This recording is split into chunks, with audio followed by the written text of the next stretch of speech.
get those shared, and then we can start thereafter. Get them on the socials there, Kurt. Get them on the what? The socials. That's right. On the socials. Put them on the Googles. Scrolling past all the pictures of the condom over the microphone in the hurricane. Oh my gosh, that is so funny. So funny. I love that. Talk about viral. It's everywhere. It's everywhere. I know. Well, I feel bad. That's been a trick for years, according to some people. That's Oh yeah. I felt bad for the anchor though, because everybody's like lighting her up for doing it. It's like who can bail? It works. This is what we were told, and they're available at the store. Come on. Right. Exactly. That's right. So does this stream on both Facebook? Does this stream on Facebook, YouTube? Where are we? So I can get this shared out too. It's on the TWiRT page now on Facebook. It's on my personal page, Kirk Harnack. In just a second, it's going to be on the Broadcasting Club. Right. And there we go.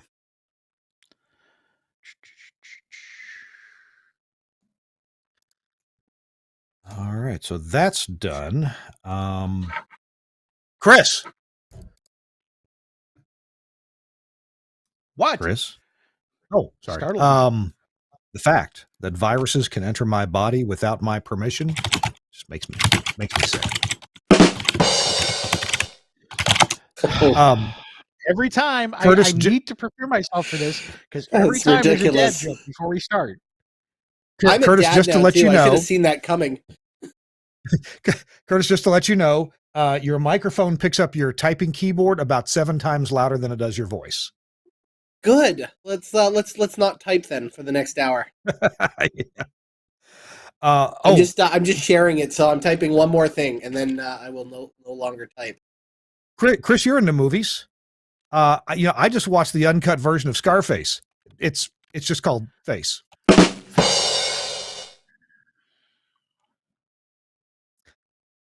No, not even reply to that. And since we have a few seconds left, I just found out Peruvian owls always hunt in pairs. They're Inca hoots. Well done. The opposite of a croissant. I would go with well done, Bob. The opposite of a croissant, the happy uncle.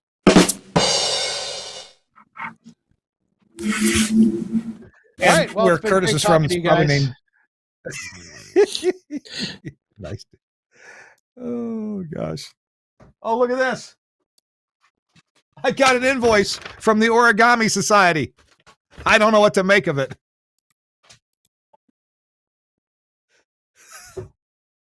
Hey, it's time to start the show. Thank God. Hi, everybody. Welcome in. If you're still here, you're brave. You're brave souls. It's time to start This Week in Radio Tech, episode number 612. Yes, we're all delighted to be here. Let me get my camera arranged here, and I think we're good to go. During the next break, I got to remember to go grab my my props. I ain't got the props handy. All right. Oh yeah, I got to turn the light on too. Watch this. Watch this. This was a guy in Alaska made this. Watch it. Watch it. Here it comes. Bam. See it turn blue. Look at that.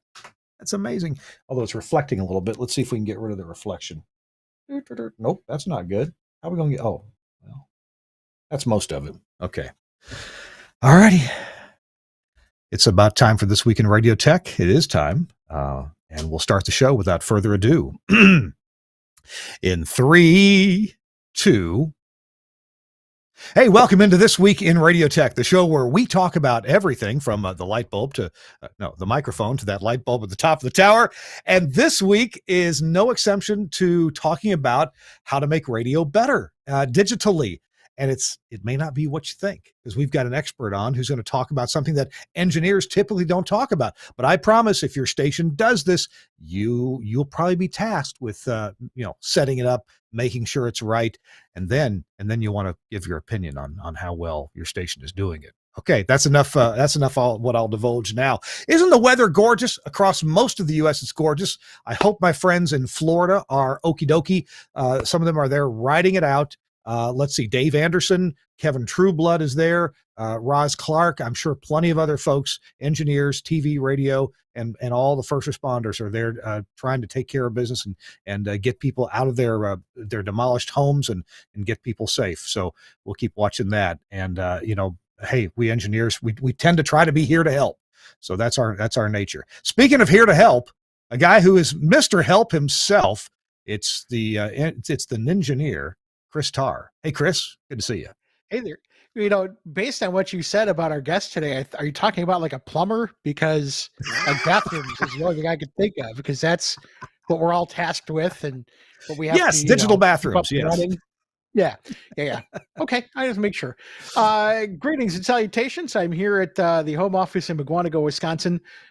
Beautiful fall Wisconsin day. It's in the 50s. The leaves are starting to turn up here, which is great because I have to go. Believe it or not, there is an up north from here, and that is where I'm going this weekend.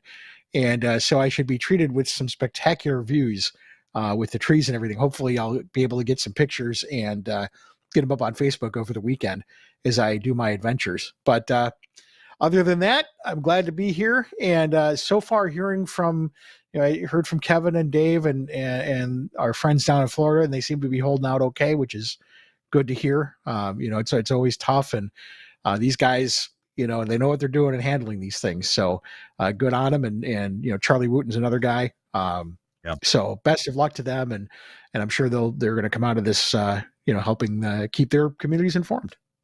Charlie Wooten's the kind of guy, he needed help during Michael because that came right up his alley. I mean, tore down his STL tower and all kinds of stuff.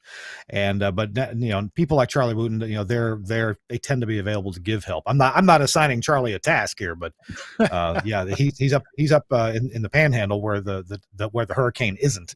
And right. I just heard a few minutes ago that the hurricane was forming a second eye wall, and this is good. This indicates the falling apart of the hurricane. So it's been a Category 4. It's been decreasing with the eye wall. Looks to be now. It could regain strength once it gets back over the Atlantic Ocean. But as it travels up the Atlantic until it landfalls again, if it does, it's not as destructive because the winds are on the land is over on the side that I'm not trying to say this. The winds are less on the westerly side of a tornado in the northern hemisphere. So especially if it's traveling up the coast that way. Anyway, hello, Siri. Siri would like to correct you on that one. I was just thinking about your bathroom comment though. I will rue the day when toilets get IP addresses, because then we will be in charge of taking care of it. Well, I want one with SNMP so I can know exactly what's going on. SNM. A flush was encountered at 11:45, and that kind of thing. But I think it'd be great. Maybe have it set up to your remote control. A remote flush. You can make sure the toilet is flushed before you go. Before you go in. Flush it, walk into a clean bowl. There you go. That's right. Oh my gosh, what a great idea. Our guest is probably just the guy to invent that. You think? Our guest is CEO. Yeah. He's CEO of TextGroove. That sounds like a company that might, incorporate texting in toilets. I don't know. Is Curtis Machek. Hey, Curtis, welcome in, Mr. CEO. Hey. It's good to see you. How's it going? Good to see you. It's been a while since we've connected on this platform here. Yeah, the last time you were here, we talked about some kind of cloud-based audio logging, didn't we? We did, yeah. I was working on a project called Broadcast Logger at that time, and I believe we had just won the NAB Best of Show, a couple Best of Show awards that year, and we had a very successful show, and that was goodness, probably about almost 6 years ago, I think. That was at a time, Curtis, when I must say I feel like such a Neanderthal now for saying this, but that was at a time when I first saw your product. I thought, wait a minute, we're going to use up internet bandwidth to send a stream 24/7 just to be recorded in the cloud when we could be recording it at our radio station? That seems like a waste of electrons. Doesn't that seem like, with gigabit connections everywhere now, doesn't that seem like a silly concern? Well, it's hilarious because I have a gigabit connection at home, and I host more at home than I do in the cloud now. So it's almost like the opposite. I've got a physical server as a hobbyist sitting in my garage that is hosting more than locally than I do up on cloud-based servers. Wow. Yeah. Well, we're gonna talk about your latest venture, because you're so into radio and so into helping broadcasters to be successful, to increase their share, to increase awareness about them. We're going to talk about a technical idea that what merges technologies we're kind of familiar with, but making sure that we do it in some good ways. Hey, first, real quick, Chris and I are going to chat about Nautel.com. They do these Transmission Talk Tuesdays, but they're taking a little break from those in October, because in October we have a number of trade shows. So Jeff Welton is going to be at these trade shows. So I want to make sure you know about this resources page that they have, actually a resources tab at Nautel.com. If you mouse over the resources button, you'll see a whole list of things. And one of those things is videos. Nautel, like many manufacturers, Nautel's done a superlative job of producing videos to help you, the broadcast engineer. And Suncast is going to scroll through some of these video series on tips and tricks and HD radio and things like the what's that called with the adaptive carrier for AM? How you can save money with that? Oh, look, there's a TWiRT show right there with MCDL. Thank you. Philip Schmid and Alex Hartman were on one of our shows. Maintenance questions, pre-installation, just the repair process. Where's my manual? Stuff like this. And these are all video series. There's also white papers. Something else is pretty useful there. And Chris, you can mention about tools that are on the Nautel website. What tool do you like to use from their website, Chris? Oh, they've got a great RF toolbox, and they have this mapping tool that I use all the time, and it generates Longley Rice type of maps. Obviously, they're not scientific or FCC filing grade, but they're great for playing around with kind of what ifs. And for looking at theoretical issues. Like, for example, my coworker called and said, yeah, I'm having a hard time. I don't know why we can't get this one of our radio stations at my house. I was able to run the map and show that he lives in a valley, and the signal in that area around his house is not very good because of terrain issues. And these maps can do that. And what's great is you can create sites and save them. It remembers under your account, the sites that you've created. So I've created a bunch of our transmitter sites, and I can start adding things and moving things around, testing out STL links, all kinds of stuff. It is a fantastic free tool, pretty easy to use. And again, it's not something that you want to use for factual, take it to the bank kind of coverage things, but it's great for just really simple scratch pad. What if I did this? What could I expect kind of thing? Yeah. Wow. Okay. And that's free. You do need to sign up for an account at Nautel.com to get into that section, if I'm not mistaken. But the tools are there. Links to the videos are there. Manuals, of course. White papers. So lots of good information at Nautel.com. Thanks a lot, Nautel, for sponsoring This Week in Radio Tech. All right. Kirk Harnack, Chris Tarr, and Curtis Machek is our guest today. Curtis, okay. Elevator speech time. Tell us about what in the world are you doing now after your success with the broadcast logger in the cloud, which I thought was crazy, but of course it was genius. Thank God I'm not in charge of genius. What are you working on now these days?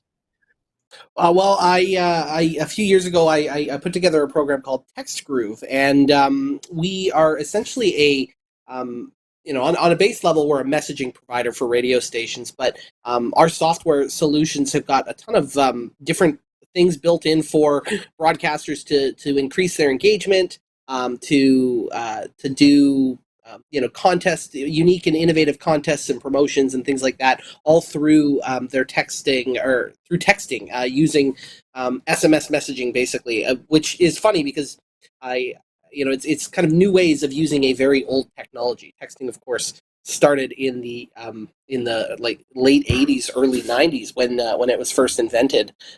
So we've basically put a very pretty coat of paint on a very old technology, and have built some really cool tools that are helping broadcasters to build digital engagement, and digital engagement is such an important thing with in broadcast these days. You know, being able to engage your listeners not just through the headphones, or not through the headphones, the car stereo, you know, not just through the transmitter, but also online and over other platforms. You know, being able to tap into that audience is very important these days. I'm sure we'll get into the not AI, but we'll get into, you know, the right way to use this, because, you know, I've obviously I got a phone. Sometimes I'm at a retailer and I'll sign up for some discount program they have, or a one-time discount, or I'll be alerted to specials if I sign up for their texting. That's what they want. They want my phone number and my permission to receive texts. And Chris, let's you and I talk about the good and the bad side of this. Then we'll let Curtis address, you know, yes, and here's how you do it right. You know, I signed up for there's a shop here in Nashville. Actually, they're kind of regional. They hand make soap, right? Bars of soap in their shop, and they may have all these different flavors and scents and colors. And I love the stuff. I mean, I'm not a you know, a fancy bathroom kind of guy, but man, they have these soaps that are really nice and smell good, and I just feel like I'm getting real clean, and adds just a little bit of pizzazz to the shower, you know.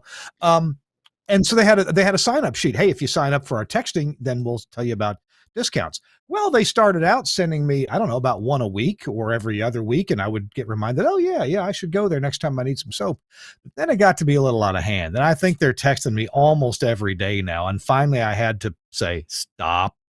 Chris, what's been your experience? You do anything similar to that? I do. You know, I look at texting for me as a very personal thing. I don't give out, you know, I don't accept text messages from just anybody. And very rarely do I even sign up for text lists, unless it's something that, you know, is like a, you know, if I order something for pickup online, or, you know, order something online for pickup, it lets me know it's ready, that sort of thing. I don't often accept marketing text messages because, to me, you know, with a text message, it's kind of a sense of urgency. Like, you know, there is something from somebody that I know that we need to talk about and be addressed right now.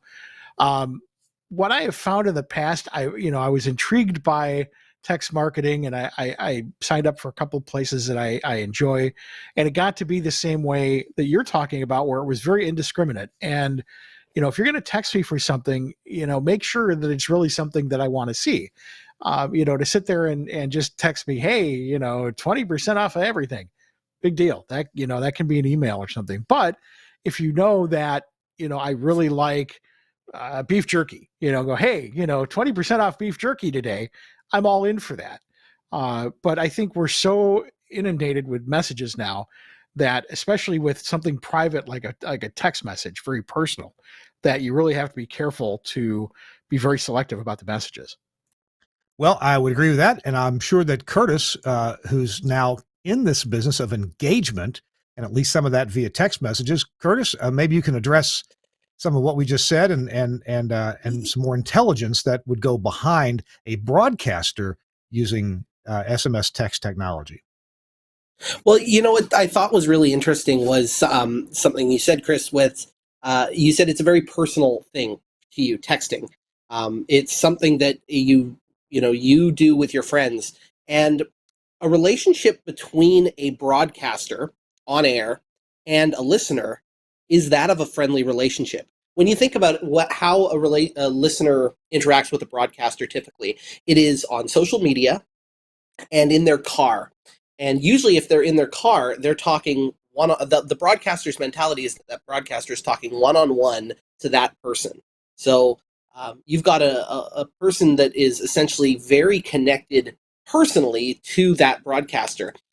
That's kind of what we thought about when we started working in texting. And I was working in broadcast at the time. I was working in radio, doing engineering, doing promotions. I was kind of the jack of all trades because I'm in a we're based here in Victoria, BC, which is not a big city. It's about 400,000 people.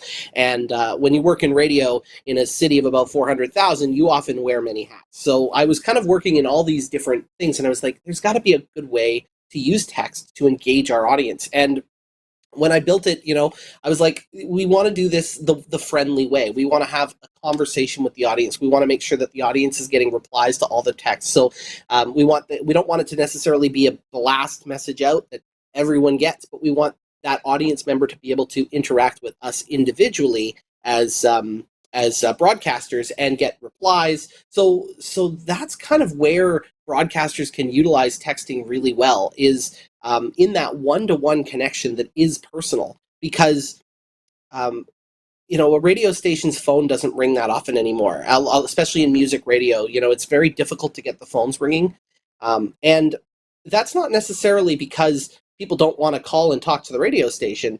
It's because that's not how friends communicate anymore.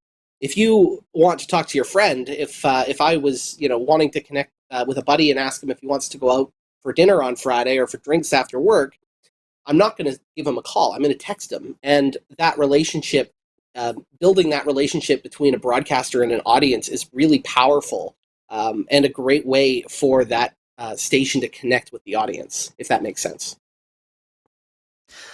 Yeah. And I gotta believe you, Curtis, you're in this business of connecting people, and texting certainly is the way, or the primary way that you do that.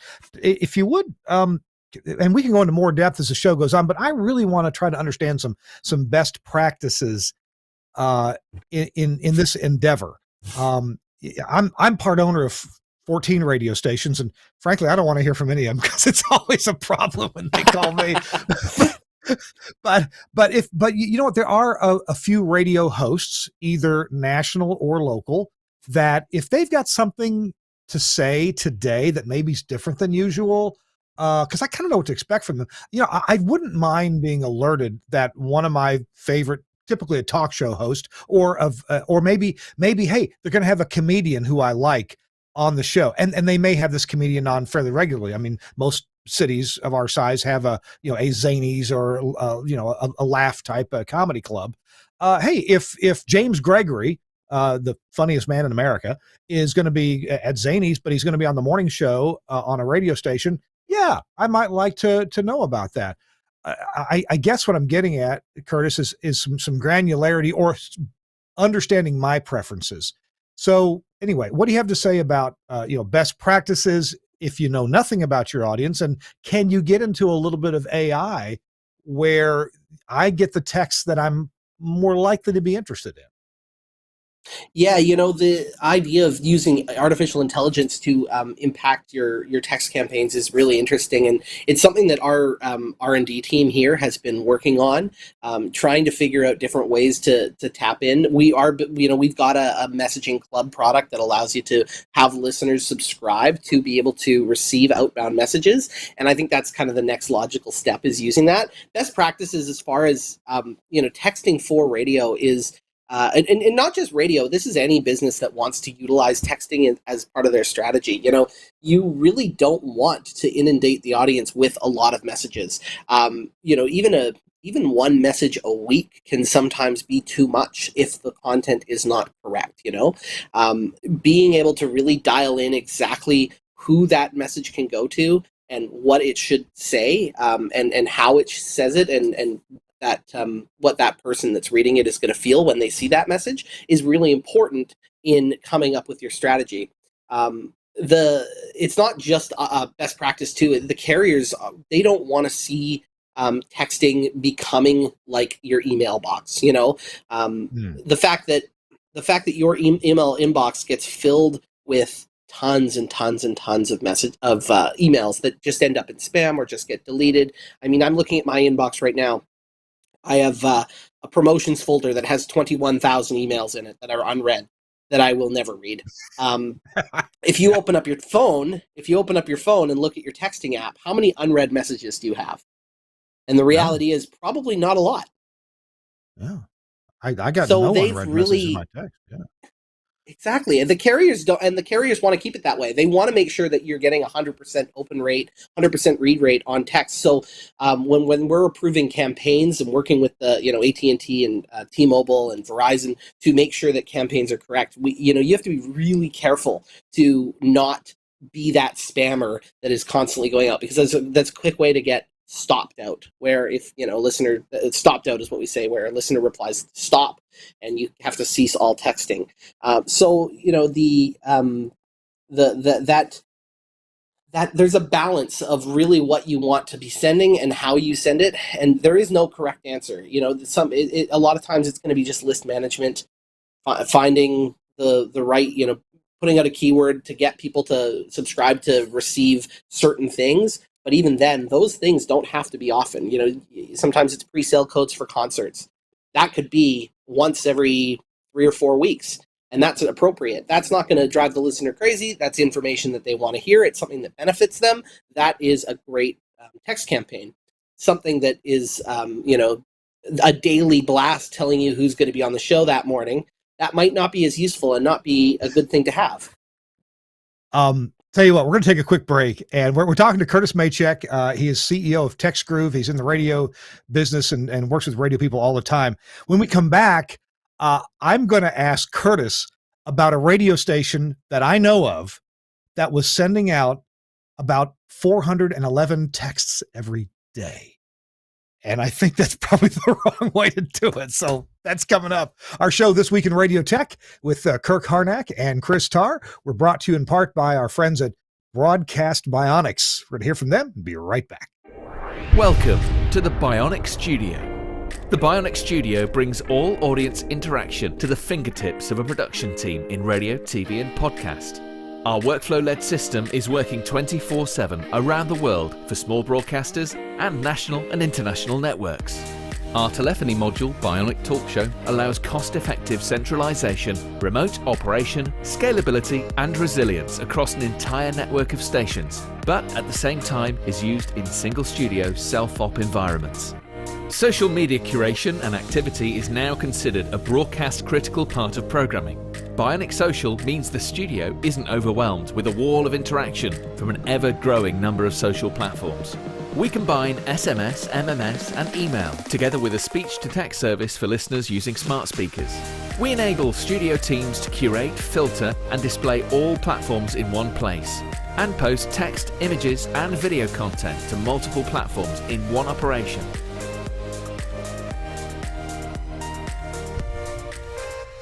Effortless collection of video content with Bionic Director has helped position some of the world's most successful stations as leaders in viral content, generating appointments to listen and free marketing via retweets and shares.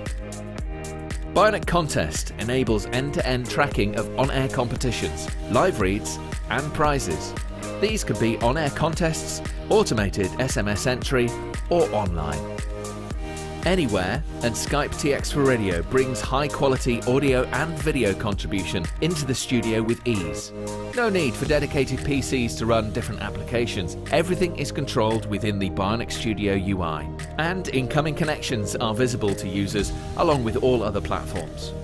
Our Codec Integration enables connection, algorithm configuration, and directory to a wide range of IP and ISDN codecs. The Bionic Studio, a unique suite of products designed to enable your talent to work smarter.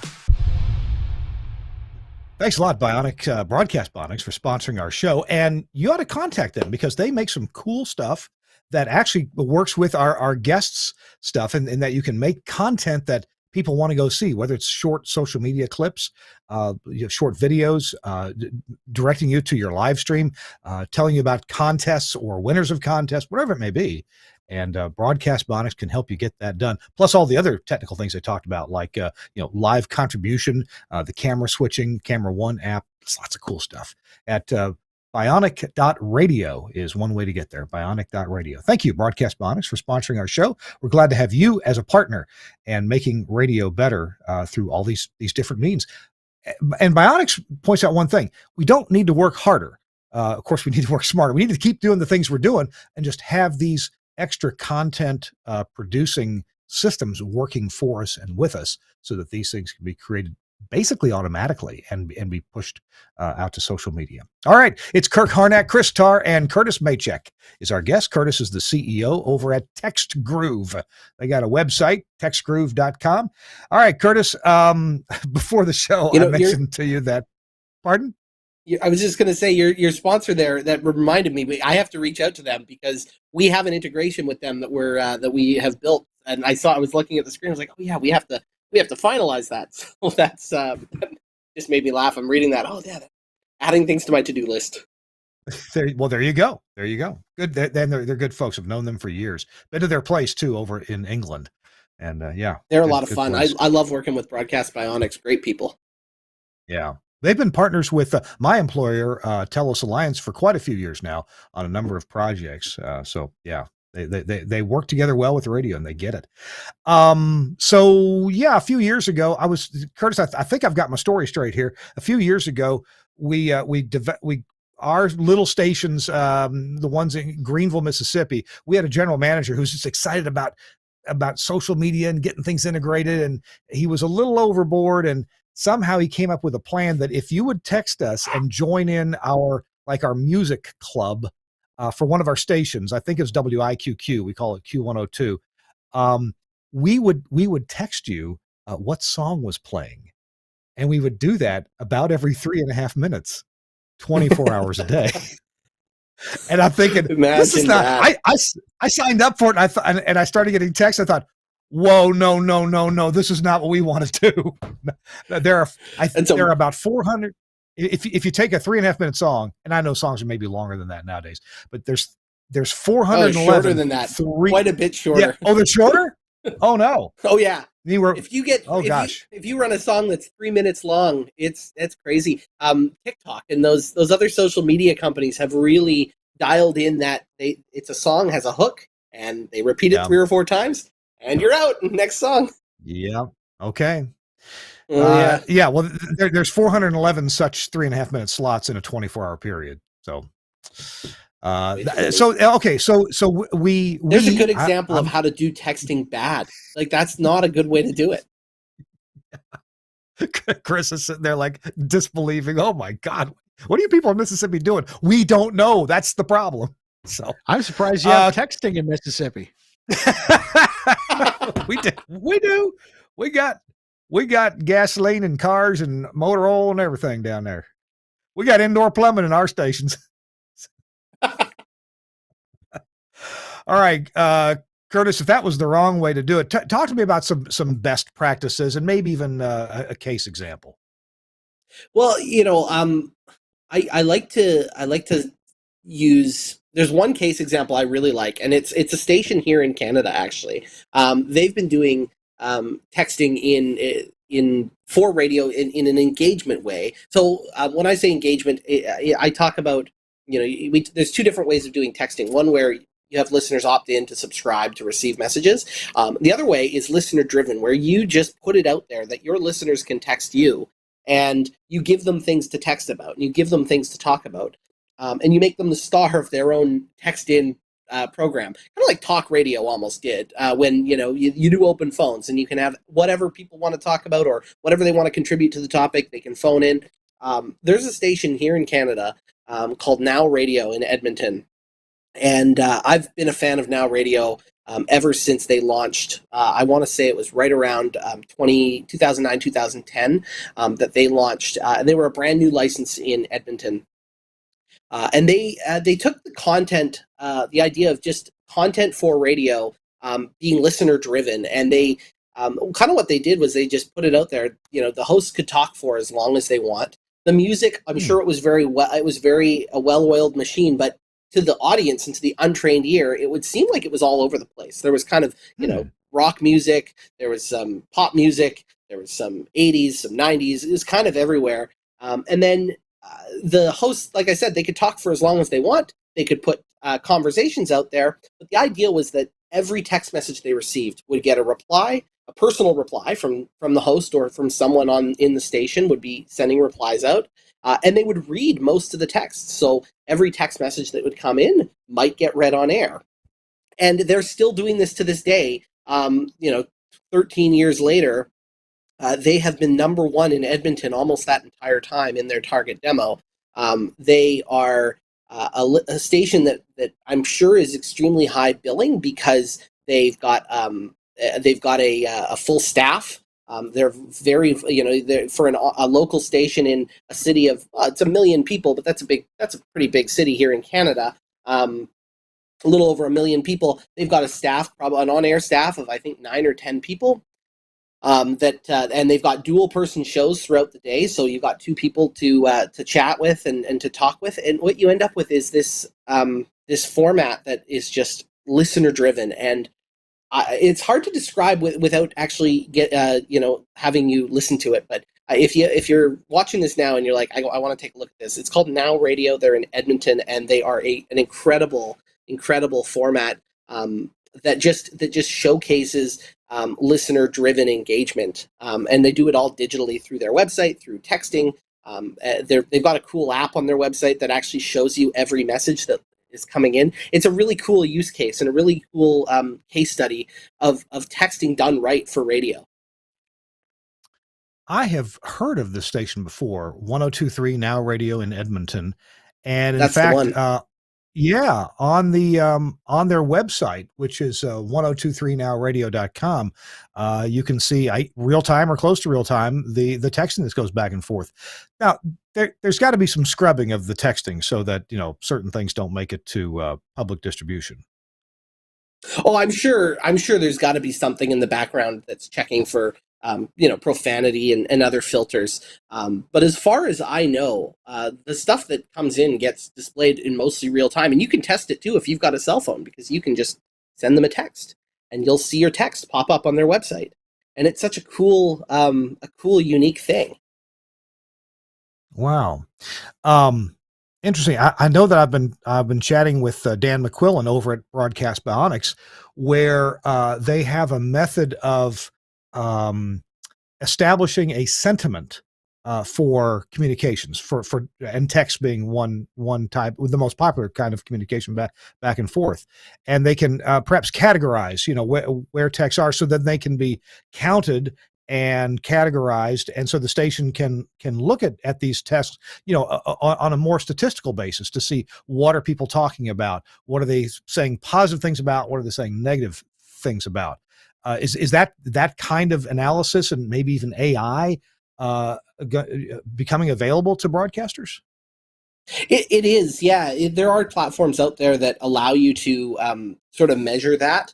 It's not something that we do per se at the moment, but those sort of platforms that are available to broadcasters are really powerful, because you can identify very specific triggers, especially if you've got certain programming that's happening on air and you are generating engagement. It might be really good for talk programming, where you've got listeners texting in all the time. If you could compare when you received certain sentiments of text, or certain when you received the most text with what was actually happening on air at the time, you can see what really drives that engagement, and you can actually measure that. Being able to measure the number of messages you're receiving, the amount of engagement that's happening, being able to measure that's really powerful for an audience. And that's something that's great about digital engagement, because when you're sending something over a transmitter and it's going out to radios, it's tough to tell what's actually happening on the other end. But when you're using digital platforms such as social media, such as messaging, whether it be texting or otherwise, Twitter, Facebook, things like that, you are able to measure all of this, and those measurable things that happen, that you are able to measure, end up being able to drive your strategies on air and for your digital engagement as well. This is really interesting, Chris. I'd like to get your thoughts. For decades and decades in broadcasting, we had only a couple of ways to measure our success. Of course, we could listen instantly and decide, do we think we're doing a good job? The engineer would listen. Does my station sound good? Is it punchy? Is the frequency response there? Am I getting out properly? Is it free of interference?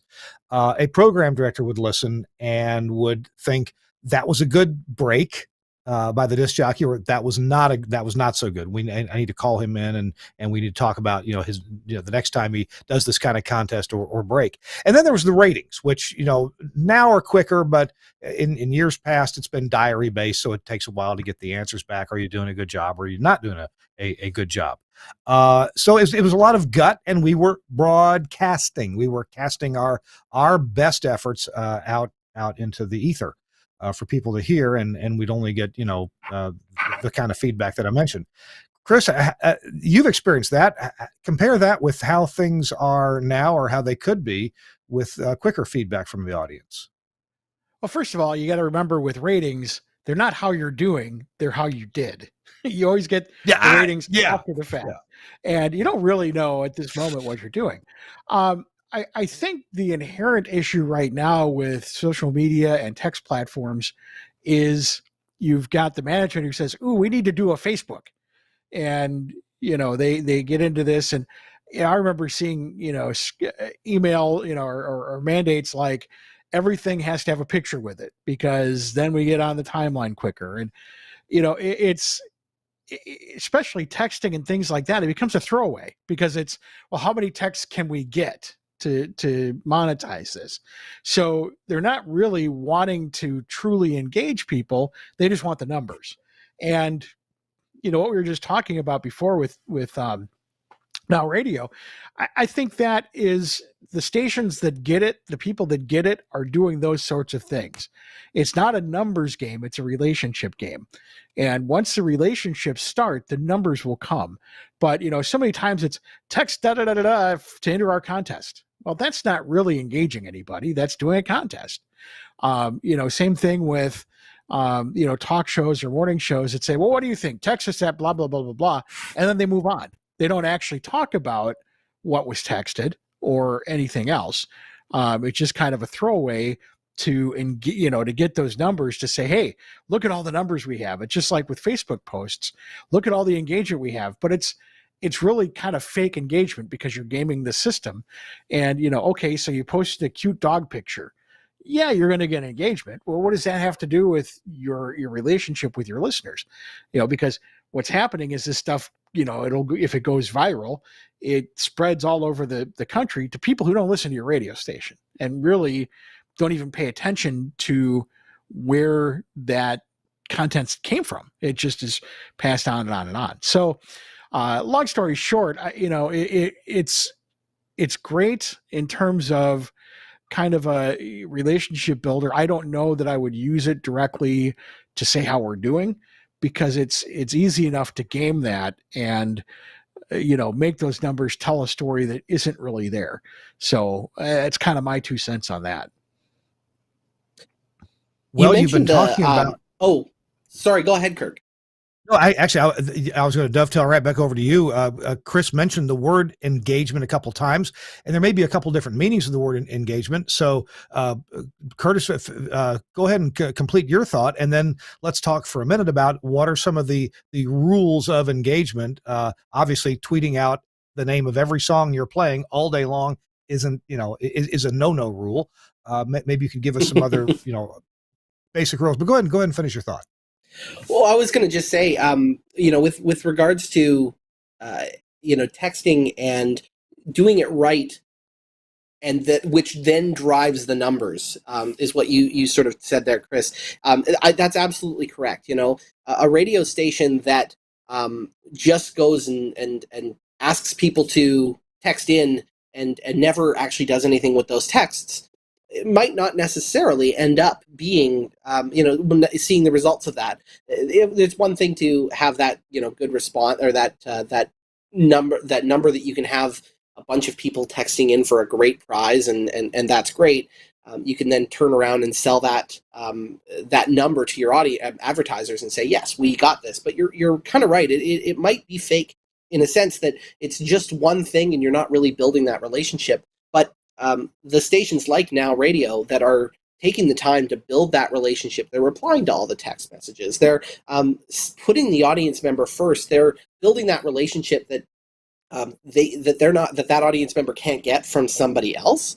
they're going to see those numbers over time increase. And that's kind of what I see when I look at the Now Radio ratings. I see their ratings of having been number one for so long, and other stations in town not really being able to try to tackle that and hit that. It's a and take them down. It's a good example of where they've put it first and done that first, and then now they're they're reaping the benefits, if you will. So yeah, it's really interesting. Anyways, I think you're right. That absolutely is correct. And Kirk, I know you want to talk a bit about the rules of engagement, and there are definitely a lot of rules around texting. That's for sure.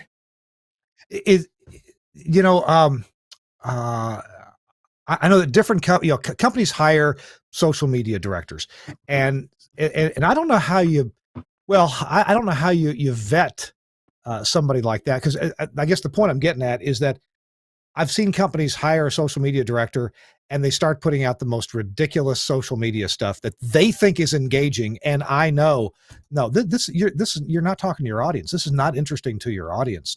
How do you? But I don't know how I know, and maybe I'm wrong too. Maybe I'm just as wrong as I think the person is. Maybe what are some of the golden rules for what you post, no matter where it may be, to that your audience will go, yeah, okay, they're not selling me something directly. I mean, it's not a pitch. It's something I'm interested in that I'm going to look at and find out about. How do you get into that target zone and maybe even the sweet spot? Well, it's interesting that how you say, the audience is interested in what they see and what they find interesting. If you saw that post happen, and those posts started happening, and you said, oh, this is not engaging, well, maybe you weren't the target audience. And I don't know, being able to generate engagement in a particular audience space and in a with that audience is something that is almost there are certain golden rules, but it changes all the time with the platforms. They're constantly changing their algorithms, so it comes down to building what is ultimately engaging content, stuff that people want to click on, stuff that people want to see. Right now the trend is short videos, short vertical videos that are optimized for mobile, that are 15, 20 seconds, 30 seconds long, for a short story. It's like viral, shareable content. What I've found is if I like one or two of my local radio hosts' content, I'm going to see that as a local person that has liked their content before. I'm going to get that content delivered to me all the time. So being consistent is one of the sort of big rules right now, is just making sure that you're constantly putting stuff out there, and making sure you do it, keep it to a schedule. So if you're doing a short little video every day, you have to keep at it every day, because the algorithm, for me, if I like something and I've seen something pop up on my social media and I've liked it and engaged with it, their algorithm is going to show me another one of those from the same person. So being able to identify what your audience wants, utilize the platform's algorithms to your own personal gain, and then just be consistent with it is kind of the key to success with digital engagement these days, especially on social media. Well, I think, one of the struggles we have in radio is that, we hire these social managers, and it's all about gaming the algorithm. And, you need to be aware of that, and you need to know how it works. But on the other hand, if you have good content, the rest of it isn't going to matter, because that means that you're working with the algorithm by having that content. A great example of how ridiculous it can get is there was a station that had the cutest pet contest, which of course, is on Facebook. What do you know? You get a lot of people engaging with that, posting pictures of their animals and lots of likes and everything else, but they don't come back. After that contest is over, that's it. So anytime their social media started to slow down, they would literally do a cutest pet contest to keep that going. And it's like, well, if you just had something interesting on there, it would take care of itself. Speaking of the videos, I saw something today just in my timeline from the Woody Show, and we carry the Woody Show on a couple of our stations, but I don't follow them or anything. But it was, again, it got passed around, and there's their watermark on there. And so obviously that was something that naturally got shared. And instead of trying to force the algorithm, it was something they were talking about on the air, and they posted. And that's where I think a lot of social media managers kind of fall short is, they spend so much time figuring out how to beat the algorithms that they forget that just, work on some content, work on producing something that people want to interact with, instead of going, okay, let's find something that we know. Oh, cute pets, people like those, but it has nothing to do with what you're doing on the air. Yeah. There's a station I listen to in Seattle sometime, and their morning show is called Moog and Angie. And Moog and Angie every day take the best, one of the best clips of their show. It's a short, 30 to 60 second clip, and they filmed their whole show, so they've got the whole show to look back through and be like, oh, that was kind of a fun short little clip, and it was the best shareable content. And what they do is they upload that video every day right after their show. So what you end up with is a collection of what is decent content, because they're picking the best. They're picking the scoping the best thing from their show. They're putting that online, and what ended up happening was I got it shared through. One of them went viral, and it came through to me, and I liked it. But the algorithm then worked in their favor after that. So it's a bit of a combination of both to really dial it in. If you build that good quality content that's shareable, that people want to see, you're going to end up with those initial clicks. But after that, because they're local to me, they're pretty close. I listen to them all the time. Because of that, and I liked one or two of their videos. Now every day when I log into Facebook, their uploaded video is one of the ones that I get served, whether it be Facebook or TikTok or any of these and the great platforms. Thing about as I say, the great thing about the video is that also encourages engagement, because, I'm going to guess that the clips that they put are something, funny or intelligent or whatever, that's thought provoking or whatever. And their listeners are on Facebook talking about that. Here's a way for them to engage back. And that's where the algorithm kicks in and does those things. And that's a natural piece of content that promotes your radio station. If you're not a listener and you happen across that because it's a local page or something like that, and I know, Facebook will do that too. If it knows where you live, if something local is trending, you'll start to see that on your timeline. Now you're really doing something with the algorithm rather than just posting cute animal pictures.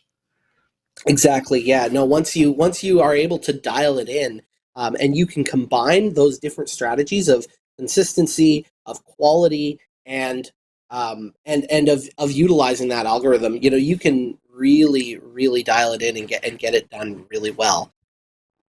I'm not sure what I have done, but somehow I have gotten Facebook to show me everything that Chris Tarr does every day. And it's a little scary. I'm sorry about that. How can I dial that back a little bit without unfriending Chris? Everything from manholes to Blaze to Chippewa Falls. There's a lot in there. All the way. All right. Hey, we got to take a quick break and hear from a couple of really cool broadcast people. One of those is Angry Audio. And with me here on the show is a fellow named Chris Tarr, who is now the new unofficial, sorry, not sorry, spokesperson for Angry Audio. Chris, what can you tell us about Angry Audio today? He's really smart. Chris, Rich rumored, yeah. So one thing I want to talk about today is when you're in charge of as many stations as I am. I've got a great team and we work really hard, but we've got 25 full power stations and another probably 15 translators. And we start to centralize a lot of our technology. So, for example, we have a new station we're putting on the air, and the playout machine is actually going to be 4 hours away in a different building. That we've kind of hardened up as our tech center. We do a lot of radio in the cloud stuff. However, that doesn't always work. And so I'm always looking for solutions. And the bigger issue here is that I don't have time to homebrew solutions.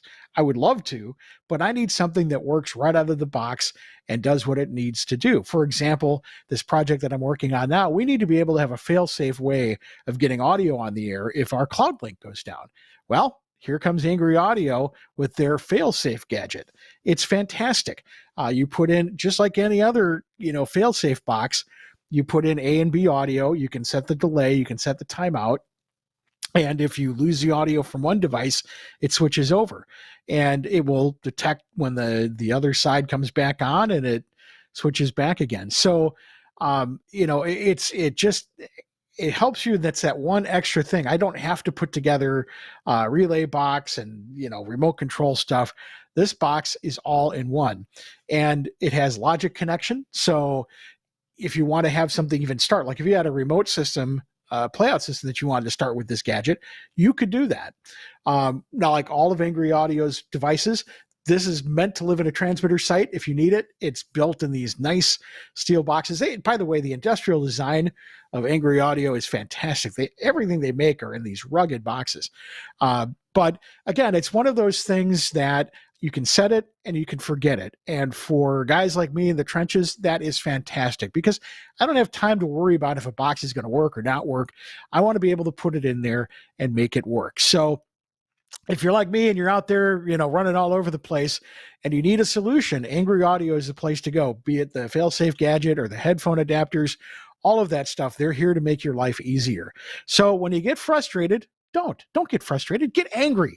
Angry Audio. Check them out at angryaudio.com. You can also get them from your favorite broadcast supply dealer. All right. Thanks a lot, Chris. Thanks, Angry Audio, for sponsoring our show. Also, Max Connect Wireless. I think somebody's going to pop in right here on video and talk to you about why this is important to their operations. With all of the recent cybersecurity attacks against large corporations, we were looking for a product that would give us the ultimate security at our transmitter sites and as well as with our broadcast equipment. Max Connect fits the bill very well. Its greatest security feature is the fact that it gives you a single static IP address. Using this single static IP address allows us to close hundreds of open ports on our firewalls across the company and restrict access to only the Max Connect IPs. This has greatly reduced our exposure to the World Wide Web and made us much more secure moving forward. It has also given us the ability to expand as needed in a secure fashion. John Takak just talked about getting internet and connectivity at transmitter sites. And, more and more sites probably have internet available to them by more normal commercial means. But if yours doesn't, Max Connect Wireless is a great way to go for that. Also, you want to keep one of these in your toolbox to go do live remote broadcasts where things may be really busy and your phone or other hotspot gets overwhelmed, or the cell site gets overwhelmed with other people using data. And this can be a real problem. It was a problem literally 10, 12 years ago when I started doing this, and it's a problem still today. So check out Max Connect Wireless. You can go to their website at maxconnect.com or maxconnectwireless.com. It's spelled funny, so we have a link in the show notes. And you can sign up with your favorite carrier. Check out the carrier's coverage areas where you broadcast from, where you need their service to work. And the folks at Max Connect Wireless will hook you up with your favorite carrier with the best coverage. And then you can get prioritized data for your broadcast operations. Again, whether it's back end, getting into your transmitter site, backup STL, or doing live remote broadcasts. And folks here in Nashville that I know do that almost every single week. Thanks a lot, Max Connect Wireless, for sponsoring This Week in Radio Tech. Well, it's Kirk Harnack, Chris Tarr, and Curtis Machek is along with us. Curtis is CEO of TextGroove. It says that right there on his shirt when we got the wide shot going on. There, the other side. There you go. All right. Well, we've talked about a number of things, including best practices. Curtis, I think I've got a couple. Of course, I've gone to a different email now. What should people know from this point? I guess what kind of engagement? How you promised early in the show that TextGroove can improve engagement, however you may define that, maybe improve time spent listening, get people to sample your station when maybe they've forgotten to or they're busy. How does that work? Just giving people a reason to tune back in, take a moment out, put your radio on, and go back to whatever else you were doing, but have your radio on while you're doing it. What are some of the things that you're trying to get listeners to do who may not have the radio on at that moment?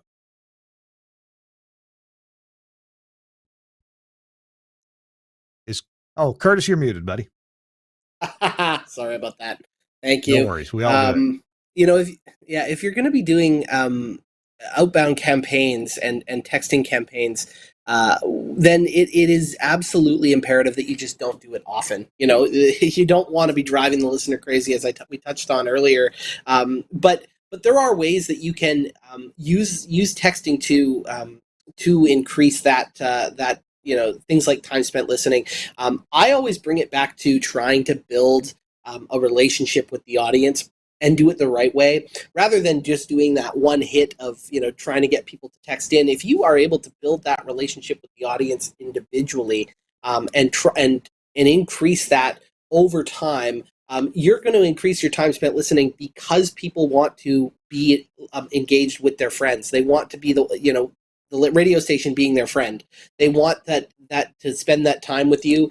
They want to be a part of that station, and that's why it works so well when you do it right. When you take the time to make sure that everyone's getting a reply to your messages, when you make sure that everyone's feeling heard, when you showcase that content that you're generating on the air, and make the listener the star. That is, that's really ultimately it works to the listener's ego. They want to experience that, and because of that, they're going to spend more time listening to the station, if that makes sense. Mm-hmm. Mm-hmm. One thing we talked about, and what I've seen in the small markets where my radio stations are, is we've had a salesperson or two leave our station sales staff and go to work for a company that sells text advertising, right? And Mm-hmm. we were sad to lose that salesperson, but it sure had us thinking, I wonder if we should sell that, because we at the radio station, we actually know about good advertising. We understand good advertising campaigns. Not that every advertiser lets us do that.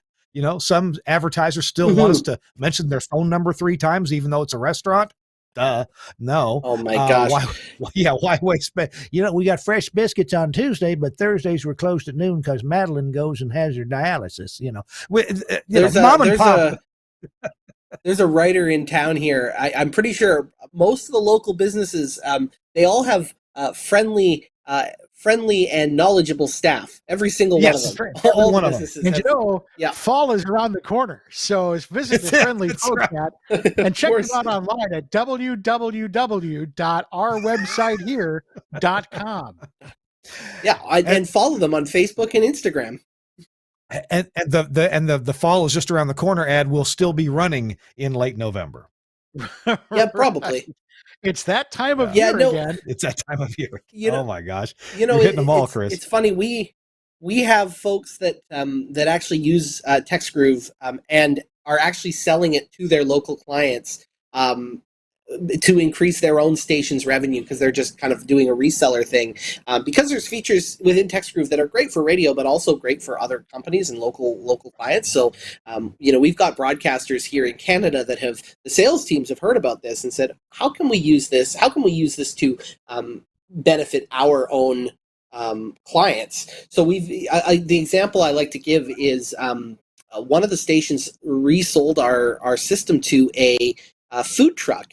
And what they did was they allowed their listeners to, not their listeners per se, but the food truck customers to text in a word to subscribe to receive messages from the food truck. And what they do is once or twice a week, they will send out a text with just their location, where we're going to be set up. And they do it throughout the food truck season, which is basically, May through end of September. April, May through end of September. And just through the food truck season, they send out text messages to the subscriber list. That's really useful to those subscribers, because those subscribers aren't going to subscribe unless they're big fans of that food truck.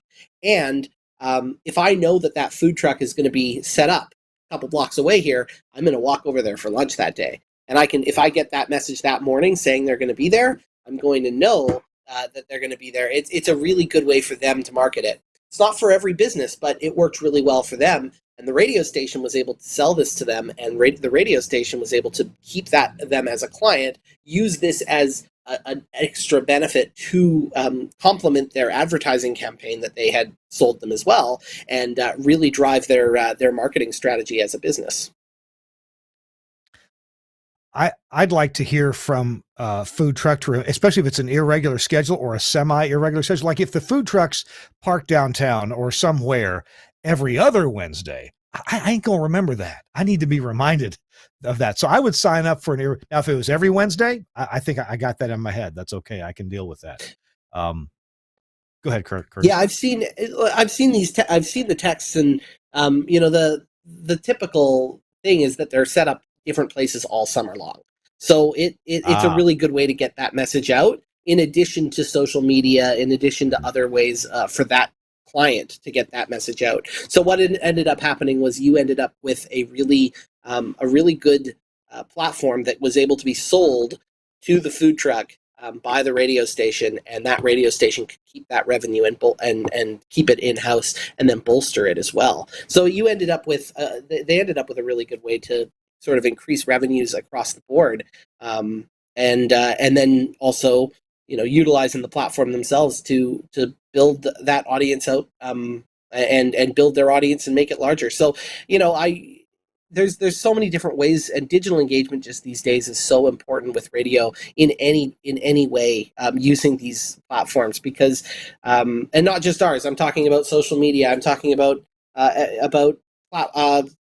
other digital engagements. Tie it in with your email marketing campaigns. If you can tie everything together and you really flush out your strategy, you're going to beat the guys that aren't doing that. So, on the one hand, it sounds it could be complicated. There's plenty of places for people to make mistakes, but I guess, is that part of what TextGroove does? Can you guys help people to do it right instead of letting them fail? Yeah, we do. And something that we've always wanted we want anyone that uses our platform to make sure that they're getting the most out of everything. So what we always offer is support for anyone who's on platform that needs to know about best practices. We're happy to schedule phone calls with our clients, and we do on a regular basis have kind of phone calls to just go over their strategy and talk about what they're doing, because if we can help them, that's good for them, that's good for us. It's a two-way street. So that's why I've always taken that approach with any of my businesses that I've worked on. Well, I do know that, I've signed, let's said at the top of the show, I've signed up for things and then gotten plenty of reminders for, no, I don't need more soap today. The last time I was there, I bought $60 worth of soap. I'm covered for a while. Yeah. And it might be interesting. I bought a lot from this retailer. Maybe they think I'm going to be in real often to buy a lot, but no, I'm not. Talk to me a little bit about rules. I noticed that from retailers, I do get, reply stop to stop these messages. I take it that must be required by law. Yeah. So in both countries, Canada and the US, you legally have to stop all messaging if you receive the word stop back from the end user. When you get stop in, it's basically an opt-out consent. They're revoking all consent to text them. So every text messaging platform that is any good will automatically block listeners and remove that consent, and take that out if and prevent you from texting them.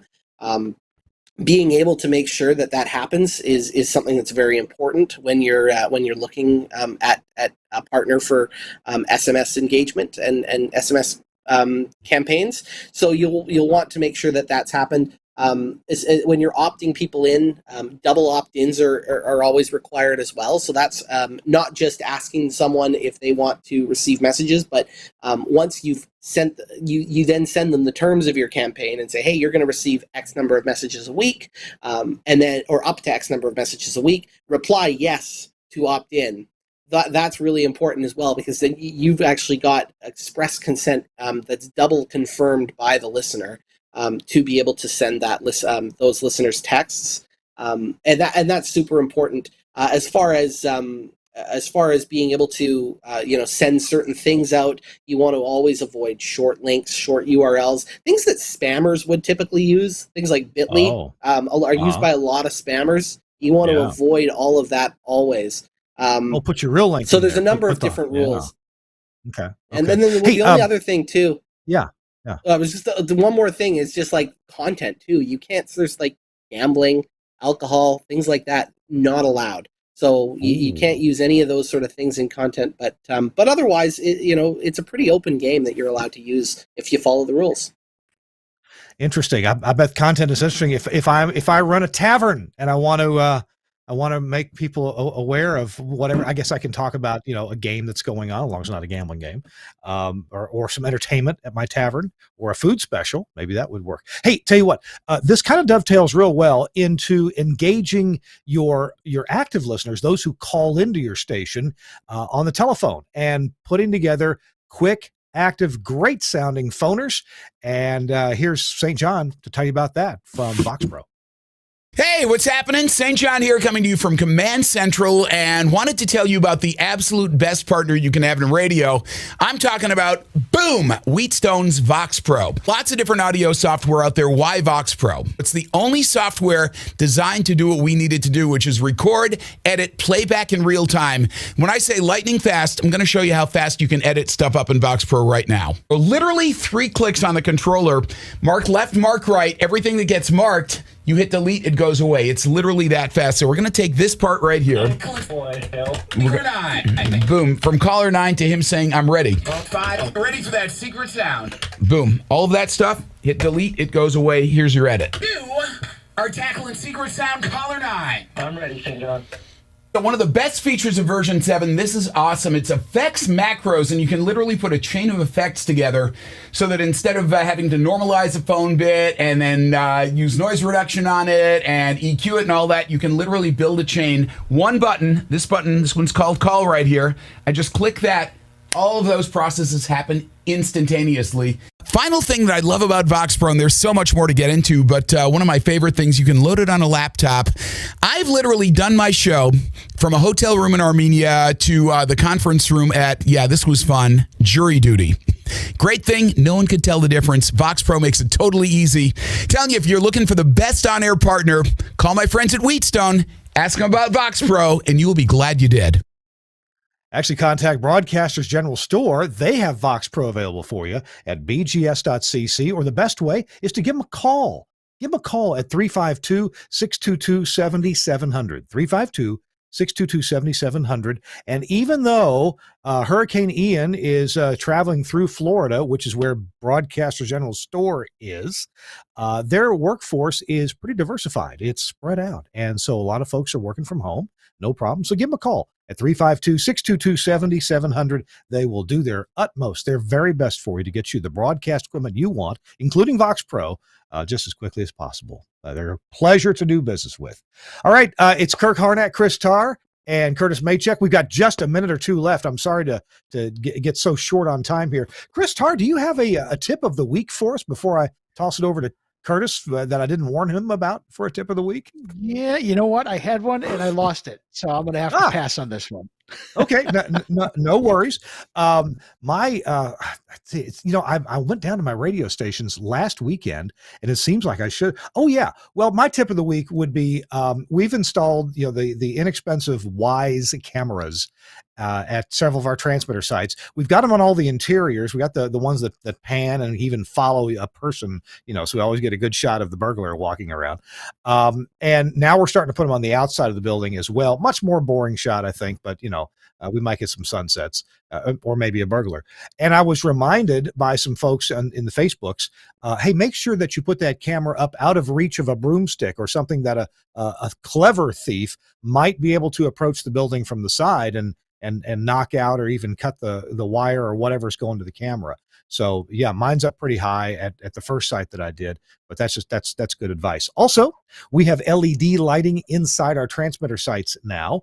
And it doesn't seem to attract bugs like we're afraid. So we leave the lights on 24/7 so we get nice color pictures from our Wise cameras whenever we look into them. So, Curtis, you got a tip of the week for us? What would you like for our listeners to walk away with, remembering about what Curtis Machek had to say? Well, we were talking about digital engagement earlier, and I'll piggyback off yours with regards to cameras. If you're ever building a studio, you need cameras in the studio these days. That is not an option anymore. So when you're doing your rebuilds or you're retrofitting your studios, make sure you've got a nice, easy way for your hosts to turn their breaks into social media clips. It should be as simple as pulling audio off the skimmer. For them to be able to do that, because that will make their lives so much easier. It will make it so much easier for your station to increase their engagement digitally. That's the biggest tip that I would have for anyone wanting to get started in digital engagement online. That's great advice. And I see studios. There's a Facebook group called I Take Pictures of Radio Studios, and a number of stations post their pictures there where they've designed the studio with good sight lines. So the monitors that the people have to look at are typically down low, or they're in a gulch that's between the tabletops. They use the mic arms that are the low-rise mic arms that skim across the table just above the meter bridge on the console. And so the mics, come up, but they're from below, but they don't cover up the face. So that's great advice. Lighting can be important too. It's good to have some lighting that is a little bit lower. People got to get used to. I've gotten used to the lighting that's almost in my eyes here, because the lighting overhead doesn't make your face look pretty. You got to have the lighting down a little bit. So anyway, things like good advice, Curtis. I'm glad you said that. And hey, go ahead and put the cameras in if you need to. Look at that. One of our sponsors, Broadcast Bionics, has a whole camera system called Camera One that takes care of recording clips and switching cameras for you automatically. Was there anything you wanted to add to that, Curtis? It's an incredible product, that Broadcast Bionics Camera One system, because it does basically take your clips and just it can automatically mix them as well, so that whoever's talking is front and center. So all you have to do is take your clip and upload it. Really, it's pretty cool. I was in when I was in Chicago a few weeks ago for I went to Morning Show Boot Camp, and iHeartRadio showed us around their studios. They're building these new studios across the country. Every single one of them puts video first. There's beautiful lighting. There's awesome cameras, switchers right in the studio. It's a really cool thing that they're doing, and it's definitely the right direction to be taking. Good deal. We got to go. Curtis, thank you so much for joining us, taking an hour and a half of your time to join Chris and I. And people want to contact you. It's TextGroove.com, right? You bet. TextGroove.com. Yeah. We just click on the radio button, and we'll get you some information if you're interested in texting for radio. We're always happy to chat. Well, I'm glad you're making a business of this so that you can certainly establish for yourself and for your customers the best practices to get engaged. The idea is not to drive people away with too many texts or texts that don't apply to them, but to actually get this right and get people engaged in your broadcast. We got to go. Thanks to Chris Tarr for being with us. Thanks to Curtis Machek. And thanks to Suncast, our producer. We'll see you next week on This